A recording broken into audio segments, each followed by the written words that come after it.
In Switzerland, only require either 50,000 or 100,000 signatures to trigger a referendum, whereas in New Zealand it's 10% of those registered on the electoral roll, which is over 300,000 signatures. In your opinion, is this a reasonable amount? And if not, what would you consider reasonable? Yeah, look, I think it's very unreasonable. The threshold we have is just far, far too high and very difficult to achieve. I believe what would be reasonable is to set it at 5% of those who voted in the last election. In New Zealand under MMP, 5% of those who vote is enough to get a political party into Parliament. It's a threshold that we already accept as being electorally significant, and I think that it makes absolute sense to have that as the same standard that you need to get a referendum in place.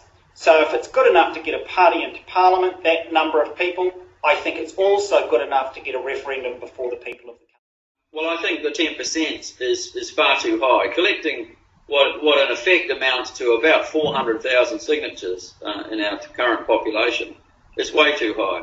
In California, they do 5% of those who voted for the successful governor in the previous election. And I think that's not a bad level to follow here in New Zealand. If we said you had to collect 5% of those who voted in the previous parliamentary election, I think that would be a sufficient threshold to mean you didn't have referenda all the time.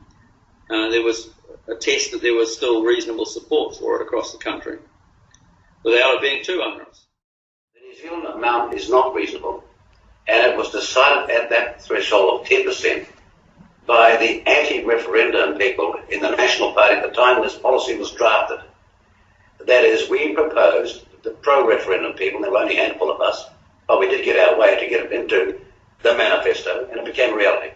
We proposed 5%, and in a significant caucus argument, the Neanderthals won the argument.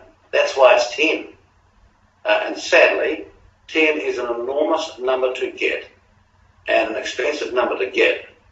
And I think it's just